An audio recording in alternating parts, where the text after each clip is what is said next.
All righty. What is going on, fellas? We got a snoozer on deck. The Dallas Cowboys funeral is tonight. Hopefully. Yeah, and it's going to be a tank for Travis type of game for them, and it's going to be an exciting Joe Mixon and Nico Collins slaughter for the Houston Texans. Hopefully, if this game, like I saw the sharps are actually on the under in this game. If this game is like a 17-10 win for the Texans, it wouldn't totally shock me, but at the same time, I think this could be the get right spot for Houston's offense. Collins is back. That was the skeleton key for the offense the whole time. And this is a beautiful spot to get right against. Hopefully, for my sake, it equates to 50 plus PPR points from Stroud, Nico, and Mixon in our redraft listener league. Because shout out Brock if you're listening to this, but that's what I need from him. Again, maybe it's situational bias because honestly, actually, I don't think it is because usually when I'm in a situation where I'm behind going into a Monday night matchup, like I automatically assume I need more than I actually do. Like I automatically decrease my own win equity in my own head. But at the same time, like everybody does that for Copium. But like at the same time, I'm looking at the projections of these guys right now. Stroud, Mixon, and Nico are projected for 55 combined. Like that feels a little low, doesn't it? Yeah. I would say so. Dude, I'm out here worried that Mixon's gonna have 36 points against me, and I'm gonna lose. Like I'm like virtually a lock to win this game when it comes to like win probability. I'm up 36 points over with just Joe Mixon left. But my league has first down bonuses to running backs and big play bonuses. Like, man, I'm nervous. It's a PPR league. Like I get like a 6 catch for 75 yards and a touchdown day for Mixon, in addition to 100 yards on the ground and 6 first downs or something like that. I know what you're scared of. I know exactly what you're scared of. What? You're scared of a Kamara week 2 type of game. Yeah, like I'm scared. Like Mixon's got 40 burgers in him before. He's done it against, Jacksonville a couple of years ago with the Bengals. He did it against, I can't remember, like the year I won my home league the first time in 2020. I sold Joe Mixon off of a 40-point game. I can't remember who he had it against, but he had a monster game against somebody. I hate to do this to you, but I'll just paint the picture of what a Joe Mixon bomb tonight would look like. You ready? Okay, go ahead. 20 carries, 115 rushing yards, and 3 rushing touchdowns. 2 catches for 65 yards and a receiving touchdown. Yeah, that would. How about we just don't have this happen? You know why I said those exact numbers? What? Because I was with Kamara did in week 2. Yeah, makes sense. But like it was semi-believable for a second. It was. I don't know if you're going to get that much receiving production out of Mixon, for sure. Yeah. No, I'm just playing with you too. We do have one site question. We do have one site question from Sawyer here. I believe this is the voucher that I sent him. But if you guys do want to skip the line and, ask site questions, you guys know what to do. The link is down below in the chat there. You go to ask a question or get your team reviewed, and you can ask us a question. Very easy question, by the way. Yeah, James Cook and Cooper Kupp. I mean, like you could see it there. I have James Cook ranked over Josh Jacobs. Free Cooper Kupp? Yeah, and technically an upgrade at running back. I would take either of the assets you're giving Jacobs up for straight up over him. He says already have Puka, have Achane, and Tracy. It doesn't matter. I guess you already have Puka, so maybe that's why you're hesitant on Kupp. But like this guy's just brain damage. Just sell Cooper Kupp for, even if you're taking a lesser receiver. Like even if you running back would you need Mike Evans. This? Like you would need Bijan for this. Like if you're the one, if you were to hypothetically, you had to give up Kupp and Cook. Like you would need Bijan to come back to give up that package, right? Yeah, this is like Chase Jefferson, somebody like that for sure. Barkley, yeah. There's like 5 fantasy players that you'd give this up for, and yeah, I mean these are literally 2 players inside my top 24 for rest of the season. Like these are some good assets. Yeah, listen to Chef Ram, by the way. Go get Kupp and Puka, baby. Yeah, for sure. But anyways, we only had one site question for now. If anybody does want to skip the line, like I said, the link down below in the pinned comment. Well, actually, I mean, we just mentioned Puka Kupp. I may as well share you guys. I shared with Corey on the side, but share to you guys the recent deal I made actually in my home league. So for reference, as you guys will see with the roster, I have Jahmyr Gibbs, Rico Dowdle, and a whole bunch of stashes at running back. And my wide receivers were Puka Nacua, Cooper Kupp, Malik Neighbors, Mike Evans, and at that point, I still had Worthy and stuff. But you guys will see the deal in a second. If I can share my screen. Bang. Boom. So I traded away Puka Nacua and Xavier Worthy for Xavier Worthy. Puka Nacua and Xavier Worthy for Christian McCaffrey. And like I said, I add Christian McCaffrey now to Jahmyr Gibbs. I'm still pretty good at wide receiver. I also have Demario Douglas, who I didn't mention. I don't know. I mean, I talked about it to you on the side, but clearly RB2 was my biggest need. And now I got 2 RB1s, you know? Yeah, I mean, your flexes are kind of shit, too. I mean, I had Neighbors and Evans on by. Yeah, you had Neighbors and Evans out, so that's fair. But at the meantime, your flexes are shit. Yeah, no, fair. But yeah, like it's a bit of a house of cards roster, but when you have studs, sometimes you can just figure out, you know, the rest around it. Yeah. Now after this, obviously, I have no buys to deal with, and worst case scenario, I still also have, I believe, $12 in the budget. So if I want to. I mean, there's not much on waivers, but if I want to add another piece to supplement the loss of Worthy, I can do that. But really, I just wanted to consolidate down to Christian McCaffrey because, like I said, as good as I like Rico Dowdle, you know, he's like a high to mid end RB3, I would say. You add Christian McCaffrey to the lineup, any chance you get, you want to pair that with Gibbs, right? So yeah. I'm curious to see how McCaffrey performs the rest of the season. Is Christian McCaffrey your RB1 rest of the season, by the way? He is my RB3. So he's behind Barkley and Bijan, and those are the only 2 I have higher. Okay. So he is my RB1 rest of the season right now. I respect it. Part of me is like, am I just doing that based on name value, based on like what we've seen from McCaffrey? I mean, the workload is obviously just as good as it's always been, the target share and whatnot. Just the 49ers are not quite the same level powerhouse where they're moving the ball at will. McCaffrey has these easy punch in 1-2 touchdown type of games that we know McCaffrey is always capable of having. At least that's what he was last year when he was a legendary running back. He just would punch in 2 touchdowns a game, it felt like. And he would also, you know, come 6 for 75 through the air in addition to whatever he does on the ground. And, you know, once every 3 games, he'd break off a 75-yarder. Like that was exactly what McCaffrey was last year.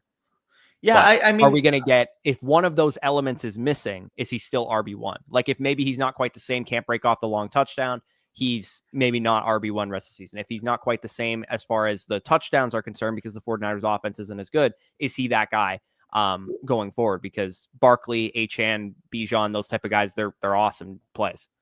I don't disagree. However, I do think with McCaffrey, we will start seeing the efficiency bump back up. He hasn't been, you know, quite as efficient as we expect on the ground. And that was expected. I mean, it's his first 2 games coming off a long time absence. So not really worried there. And on top of that, I mean, he's gotten 12 targets in these last 2 weeks.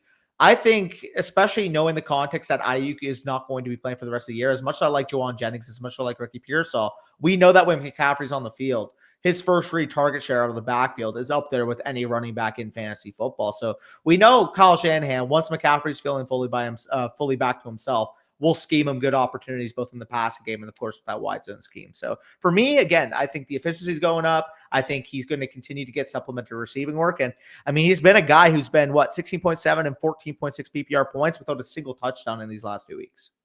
Yeah, literally a top. I mean, he'll probably won't be a top 12 running back this week because he's RB12 on the week so far, and Mixon probably will pass him this week. But yeah, he's definitely been pretty solid despite the touchdown. And I'm sure maybe you'll even talk about him, you know, league winning trade target type of candidate to go after because I mean, he's Christian McCaffrey. Like there's no other.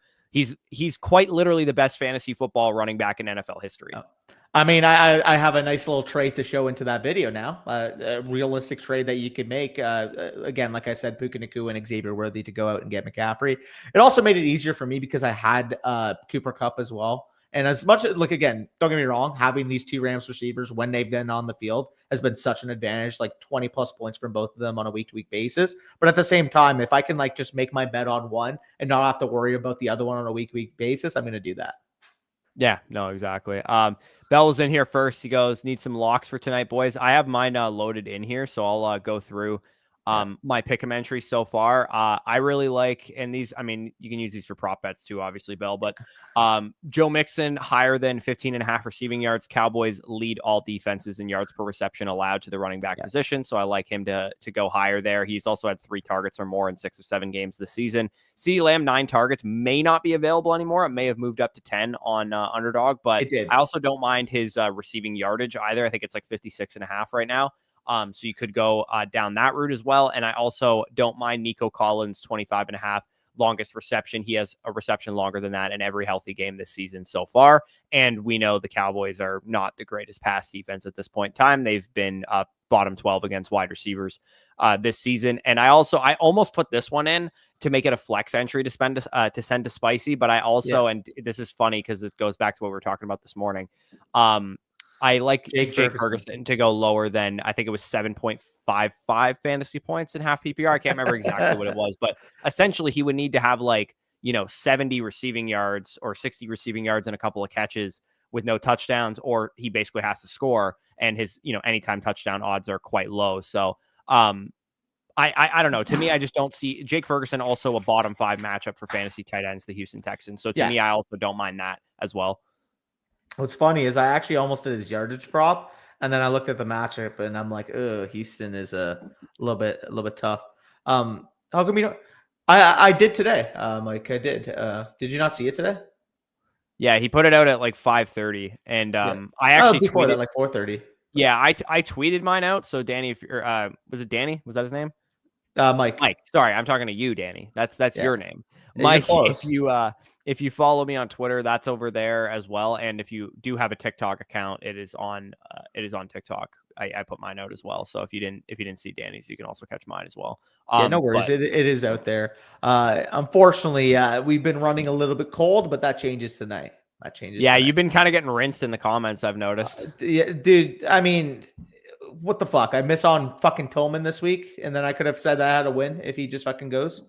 You missed all of them on one, though. I remember you went 0 for 3 on one. Dude, the one was bad. I can't lie.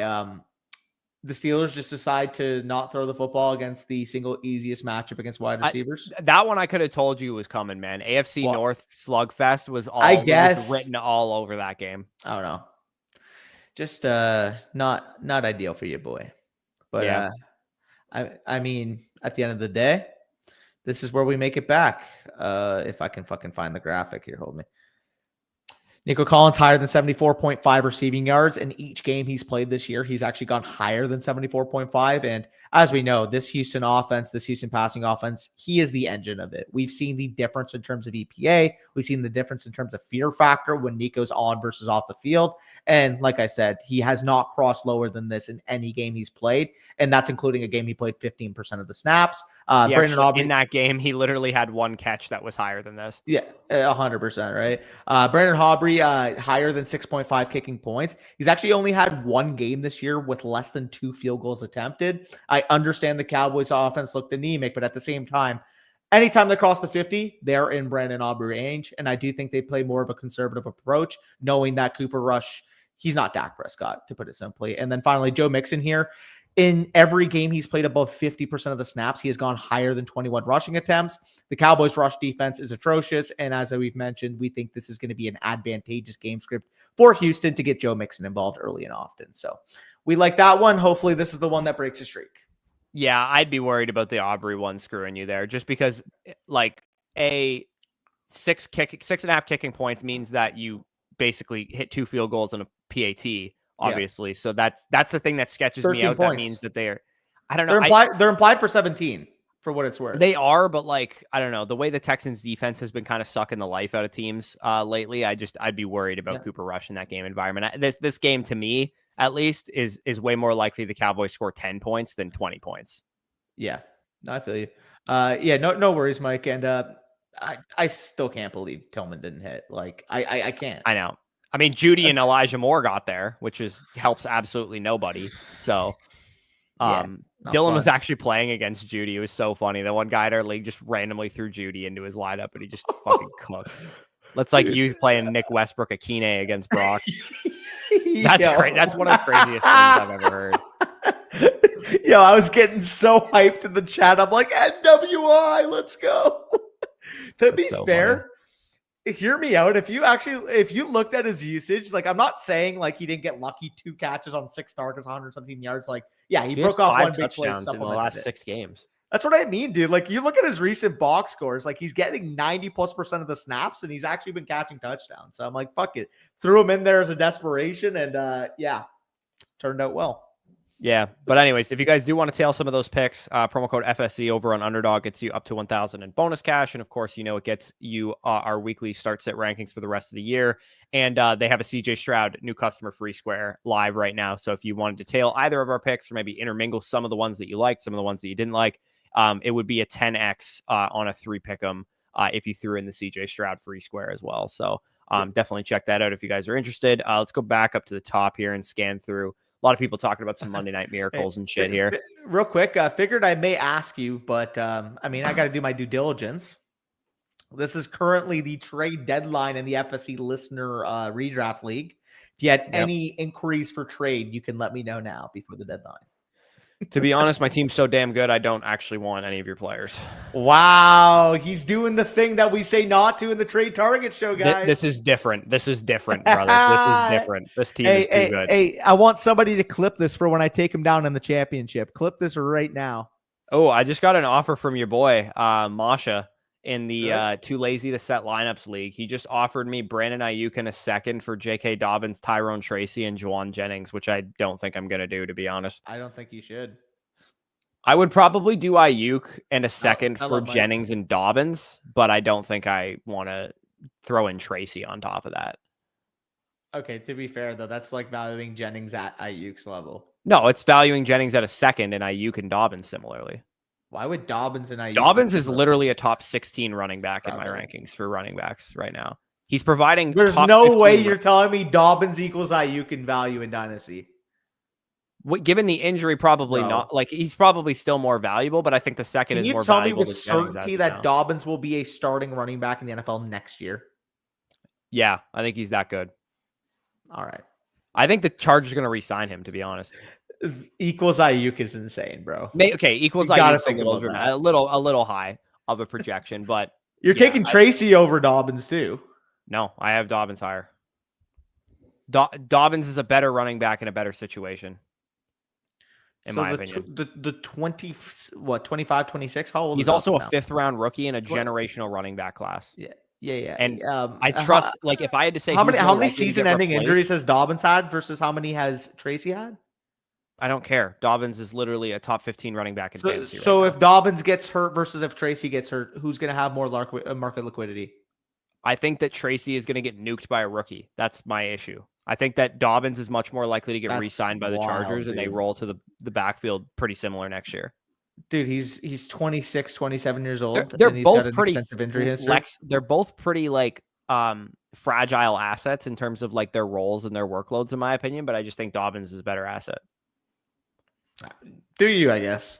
I think I said top 15. I think they're more like both of them are like, I think I have Dobbins 17 in my dynasty rankings, and then Tracy's at like 20. So they're more like back end top 20 guys. But I don't know. You're getting top 15 production out of both of these guys right now. So I think they're both guys that I understand why he's trading for them. Like, they're both good options right now. Yeah, no, I don't disagree. I just thought Ayuk is crazy. Yeah. But we don't have any more site comments, do we? No. Joe said, hi, all. I traded Mooney for Pacheco. Good deal. Yeah, damn right. That's a good deal, especially with Mooney banged up now. Hell yeah, brother.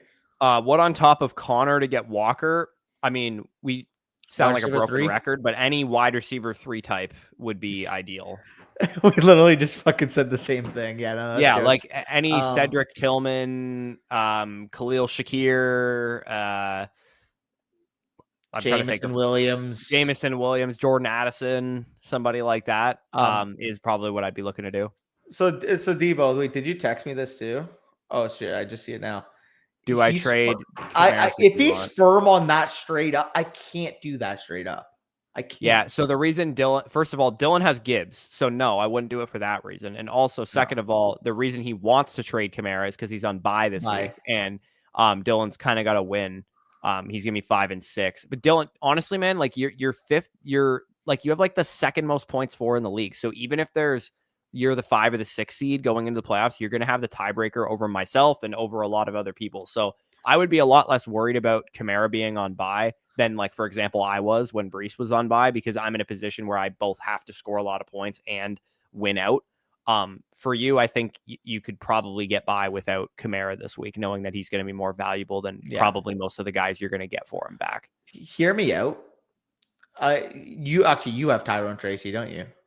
I do have Tyrone Tracy, and I can't trade. I would like to trade Dylan a running back, but I have Tracy, Dobbins, and Jonathan Taylor, and I can't trade either of Tracy or Dobbins because JT has a bye in week 14, and I have no other running back that's startable. That's why I brought it up, because dude, I have Tracy RB16 rest of the season. I don't think the market treats him like that. The whole league is fucked up from this bye week. Yeah, dude, it is wild. It's funny because that was the main motive for why I traded Neighbors for Tyreek, and now a week later I have Tyreek ranked higher than Neighbors rest of the season. Bell, trade me Marvin Harrison for T. Higgins. There you go.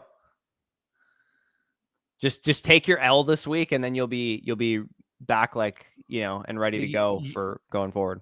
Wait, how does that help him though? But they're both playing. Well, because he's already probably going to lose anyway, because he's got Kamara on bye and I think he has another player on bye as well. So if he trades Harrison away and he trades for Higgins projects probably better rest of the season. So you get a little bit better. I guess.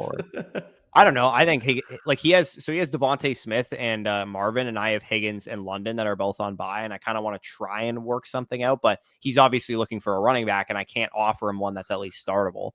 Yeah.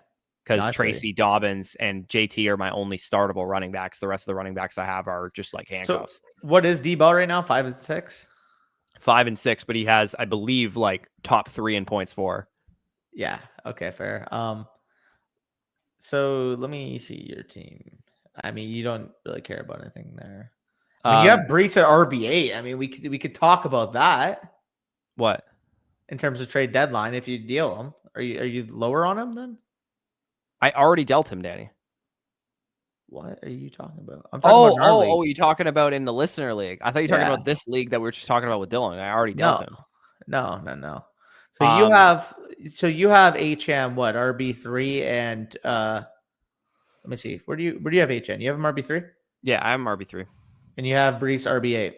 Now what's the difference? But I'm much less likely to deal Breece in this league because I'm literally fucking 8-3 or whatever, so I can afford to lose a week if Breece is out. So you have Breece at RB8 because of the bye. Yeah, I have him at 8 on the basis that he still has his bye. As soon as this week is over, I'm probably going to move him up into my top 5 again. But because there's a lot of buys this week and they're all very, very similar players in that range, I just use that as a tiebreaker. And the Jets vibes are still bad too. No, that's fair. I was honestly just curious because I'd trade you Breece for Achane. In a way, like if you wanted to just do it straight, like I'd fucking do that. But I'm probably not willing to give you a whole lot on top of Breece.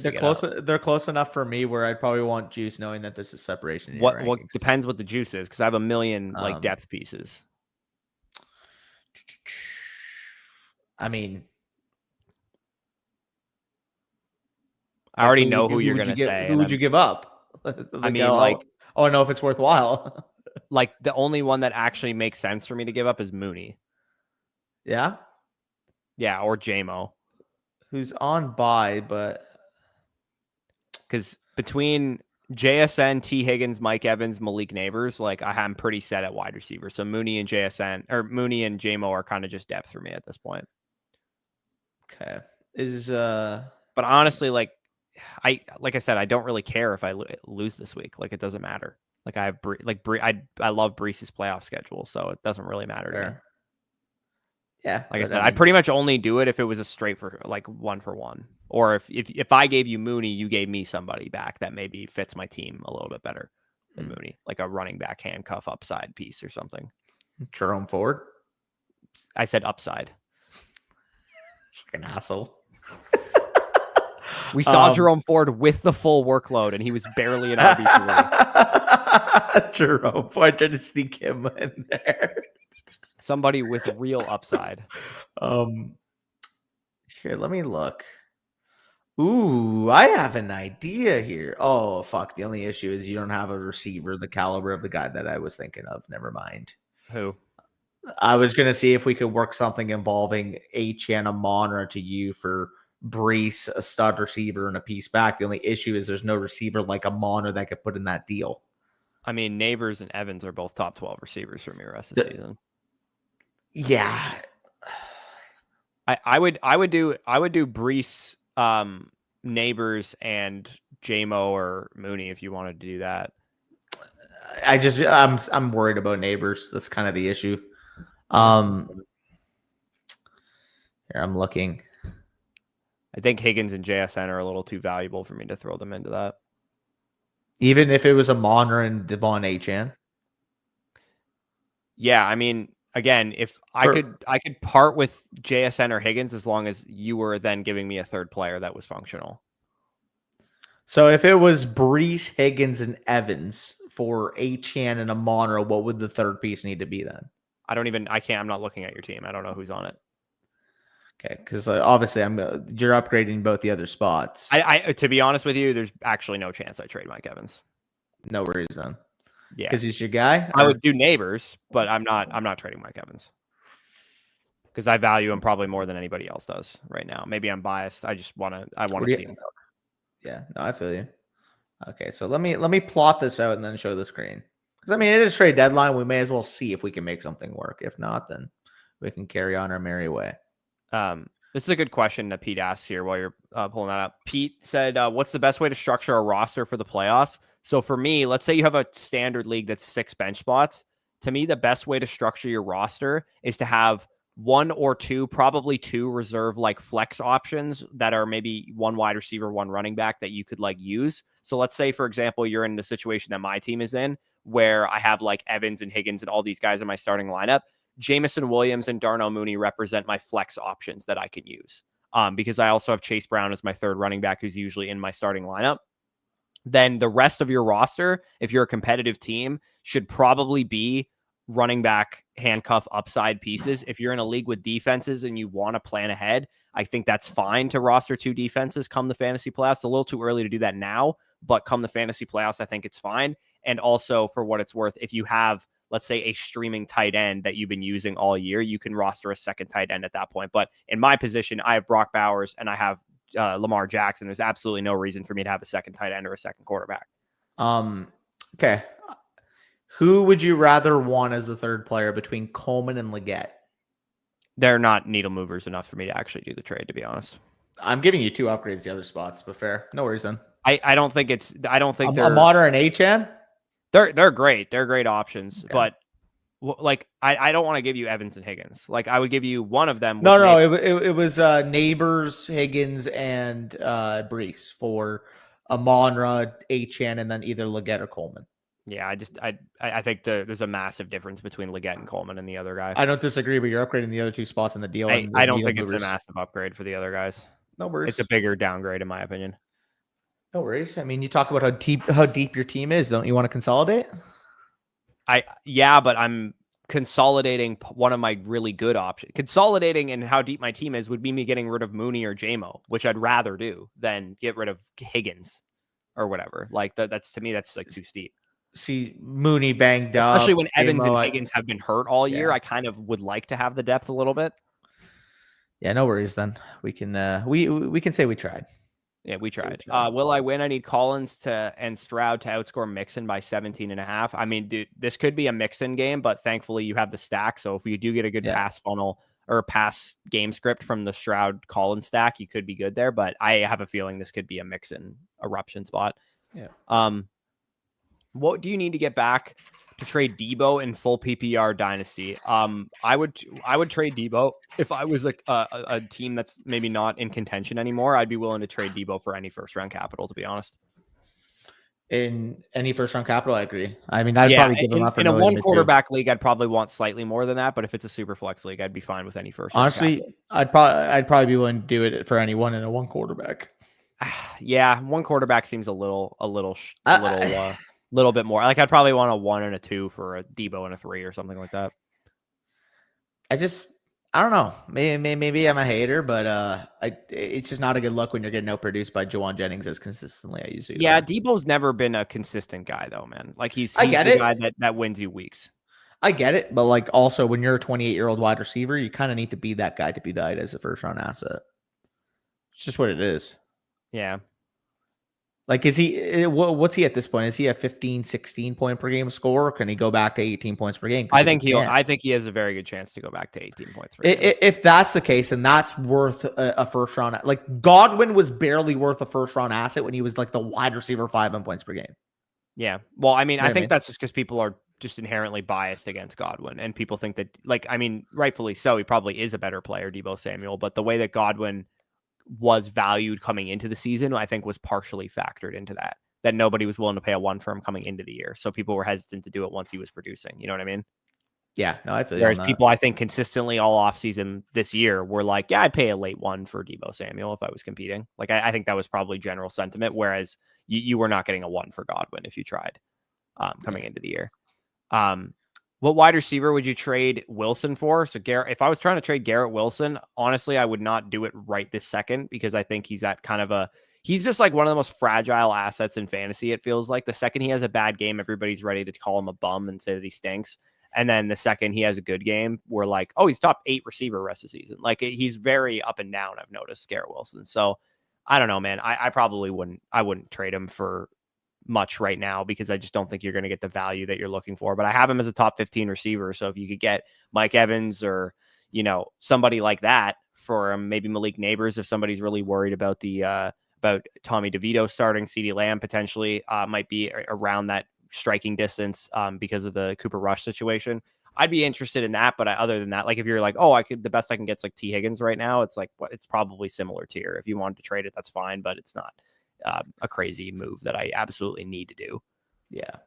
Also, dude, this is going to sound like such pain right now, but I'm trying to pick up a certain asset. I'm not going to say what, that has a really good schedule moving forward. And there's quite literally nobody on my bench I can drop, because I'm not dropping Drake May, Jonathan Brooks, Trey Benson, Tyrone Tracy, Xavier Worthy. And I don't think I can drop Jalen Coker for it. This is a trade or a pickup? A pickup that's available right now because they were on bye. You should drop Drake May. Nobody, are you talking about the Flock League by the sounds of it? Yeah. Based on your roster, nobody gives a shit about Drake May but you in this league. Brother, I had Patrick Mahomes and people had Joe Burrow and shit on the trade block. No one cared. No one cared. You're going to laugh at this, by the way. I'm doing it right now. Are you picking up John Mechie? No. I picked up the Bucs defense. Have you guys seen your fucking schedule against opposing offenses? Yeah, I'm going to laugh at you because we suck as a defense. Dude, I get it. But, dude, at New York Giants, at Carolina, Vegas, this week I would sit them would be at the Chargers, at Dallas versus Carolina. I mean, yeah, it's definitely, they're definitely a good defensive streamer for sure. You have to be a good defense to be a good defensive streamer, though. You don't think you could turn those teams over, though? I think we could, but like the one thing I've learned from this season so far is that we're gonna just trust the offense to do everything this year. Dude, I get that, but like, you guys have also had some boom weeks, like 19 against New Orleans, 12 against like. If we get Jamel Dean back, it'll be very, very crucial. Also, because fucking Tyreek Thunderberg or whoever we've been starting, Josh Hayes as our second quarterback, like. What was that name? Thunderberg. That's a starting corner for us right now. What the hell is even that? Yeah. No, on our defense, Diaby's been banged up all season. Cansey's been banged up all season. The linebacking core just isn't good. Levante, maybe he's hurt. I don't know what's going on. He looks kind of washed, if I'm being honest. Jamel Dean and Tyke Smith have both been in and out of the lineup, mostly out of the lineup for the last couple of weeks. And that's when shit really started going sideways for our secondary.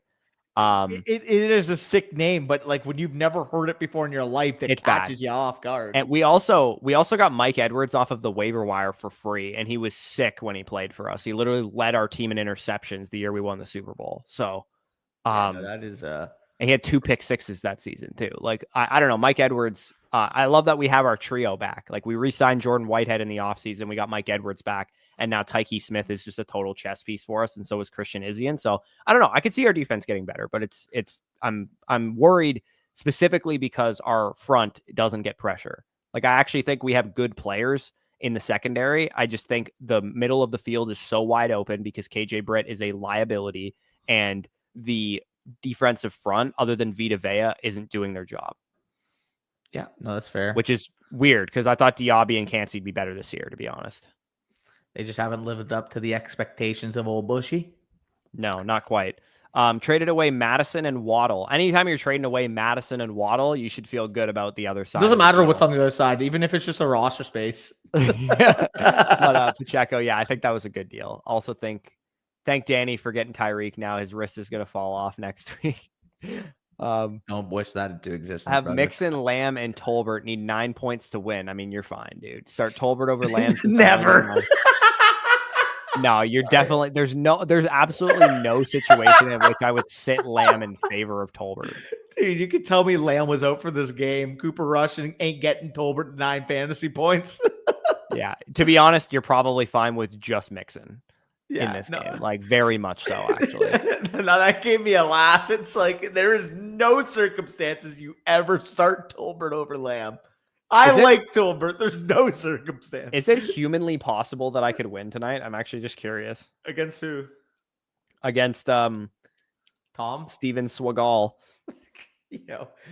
So if I had an 18-point game from Kaimi Fairbairn and then like a 33 bomb from Tank Dell, it's actually possible, but probably not likely to happen.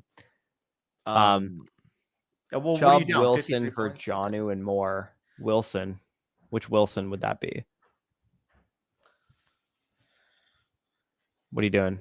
I just seen somebody say, I hope Nico goes off, so I showed the jersey. Yeah, no one can hear you when you're blocking your mic with a jersey. I said, I saw somebody say, Daddy Nico needs to go off, so I was showing the jersey. Facts. If this is Chubb and Garrett Wilson, there's absolutely zero chance I do this. I don't know which Wilson this would be. What other Wilson is this? It says, well, the Jets suck. Yeah, no, there's no way. What does no Danny mean? Maybe Car Chisel's looking for dude, you scared the shit out of me, and then I realized the game hadn't started, and I'm like, okay, I know, I'm good. Okay. I'm up 30 against Mixon. Chef Ran and I are in the same position. I'm up 36 against Mixon, and I'm scared. Burrow or Daniels rest of the season. This is a conversation I actually had to have with myself when I was doing my rest of season rankings because they're 4 and 5 for me. But can you guess which one is 4? I'm assuming you made the move and you made Burrow at 4. I have Daniels at 4. That is incorrect. I have Daniels at 4 also. Okay. Same. He played some tough defenses. I'm not really worried about it. Same shit, different smell, baby. Let's go. Yeah, but Burrow is never say that again. But Burrow is also a great option. Please rank these QBs rest of season. 4 point per passing touchdown. Richardson, Winston, May, Caleb Williams. I'd rank them May Richardson, Caleb, Winston, probably. Same. That's literally what I was about to say. I hope we get more Richardson like we saw, though, because Richardson could very easily pass May if he plays like that. Yeah.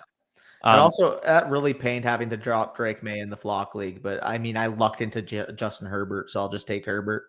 Yeah. I traded Worthy, Dell, and Braylon for Cup before he returned from injury. Yeah, that's a crazy good. All based on y'all's league-winning wide receiver video. Yeah, that's definitely a good trade for you there. What would you give up to move up from a mid-first to JNT or McMillan? So I'm assuming you know this is one. It's so hard to say right now because we don't know what the mid portion of the first is. That a top 5? I'd give up a late first to do it, to be honest. I would, but also we don't know what that's going to look like. Is it the 106 where Jalen Milroe, Cam Ward, and Shadur Sanders all go in the top 10, or is it a top 6 where there's one top 10 quarterback and they all go in the second? Like, there's so much context to know. Like, if there's one quarterback in the top 10, I think it's a first plus. If it's 3 quarterbacks in the top 10, you could even make the argument that if the market has all 3 of those guys in the top 25 or so, it's probably about a late one, I would say. It's definitely worth a late one, but I would personally be willing to do it for a late 1 to early 2 swap if you can pull that off. Like if you're giving up a late 1, like let's say you're about to be a contender. You're not getting an early 2 back. Okay, well let's just say you're at best a late 2. Let's say you're about to be a contender, like my No Flocking team, for example. You're like a house money team, and you're probably going to contend next year once you add one of these players, and you give up your 26 1. And you're getting back a 25-2 or something like that. That's maybe even mid to late. It doesn't really matter that much. I would be willing to do that, knowing I can secure Genty or McMillan, if assuming you're talking about giving up to go up to the 101 or 102. Sorry, what 2 did you say you're getting back? Like just a 25-2, like of any kind, like a random 25-2, or maybe a mid projected 25-2. I don't think anybody's giving you for a 2025 mid 2 for a late 2026 1. I think it would need to be a situation where at minimum. I don't know. Some people look at 2 1s for a 1. Like they might Maybe. be excited to do that. We gotta say what's mostly realistic. I'm telling you right now, if I was like looking at that offer and I had the 101, I'm laughing. If I was a team that was like in desperate need of a lot of pieces, though, I would definitely consider doing it. I would definitely consider. You did that on purpose. I swear I didn't. I swear I didn't. What wide receiver should I trade Wilson for? Guys, don't trade Garrett Wilson right now. I already asked that. I know, but don't trade Garrett. Well, a couple people have mentioned it as well. Need Nico to outscore Schultz by 16. I mean, Dalton Schultz better than Jake Ferguson, confirmed. Down by 31, and I have Nico, Texans defense, and Texans kicker. Hey, Kaimi Fairbairn will get you that himself. Nico will. I saw some blasphemy on my timeline that Chris Boswell's the kicker 1 this year. It's like, can we put some respect on Kaimi Fairbairn, who hasn't played yet this week? Or Brandon Aubrey.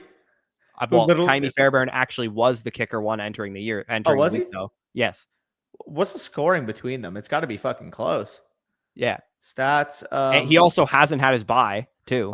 Fairbairn.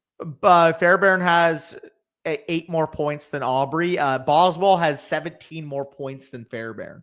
Also, dude, can we talk about the fact that Nathan dropped Boswell on his bye, one of the only actual positional advantages on his roster? I can't talk shit. I lost to him 2 weeks ago. I just took that in, though. It's like, bro, Boswell scored 24 in his head this week. 24. That's crazy, man. 24 dropped on you by a kicker has got to be the worst feeling of all time. Y'all think Bo deserves Rookie of the Year? Jaden still, but he's. I disagree. I think it's Knicks. I can't. I am a Cowboys fan, and I'm talking about a Commanders. You don't even care about the Commanders. That's like me going, I'm a Buccaneers fan, and the Carolina Panthers are going to be a great run. Like, I've never cared about the Panthers. The Commanders, the team you don't care about in the division. I should start caring about them. They're pretty good now. Yeah. Who knows, though? Maybe they're a little bit of a fugaz. They are a fugaz. They lost to the Pittsburgh and Philadelphia back-to-back. Imagine they lose to the Cowboys on fucking Sunday. And also, what is that freeze? Are you Rizzler locked again? God. Who the heck is Google Meeting me right now? Yeah, you hear that too? Oh, it's because I can't open my Discord right now. I forgot Mason's trying to hop on a call here. Yeah. But either way, it's 8:16, so we probably should close off. Yeah, Smooth Criminal basically just asked what our pick'ems are. These are Danny's right here. He went through them earlier already. Collins blow up spot, Mixon, great game environment. Brandon Aubrey, obviously good spot there too. And then Monday Night Football pick'em, also a good spot here for mine as well. We got Nico Collins. Hold on, that's not the right one. Here it is. Joe Mixon, CeeDee Lamb, and Nico Collins' longest reception. If you're looking for locks, they're probably too late. But anyways, we can hop off of here and sign out for the game here. Last thing I'll say, I'm not gonna lie at this point, Sam, with no Dak on the field, as you can see.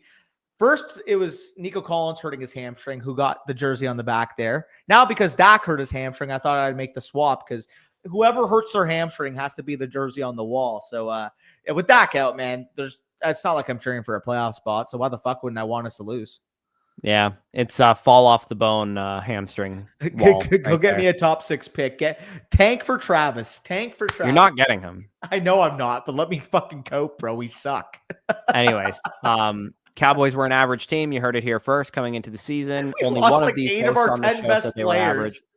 8 of our 10 best players got it. Yeah, he's still coping. Anyways, we'll talk to you guys later after the Cowboys get their fucking shit stuffed.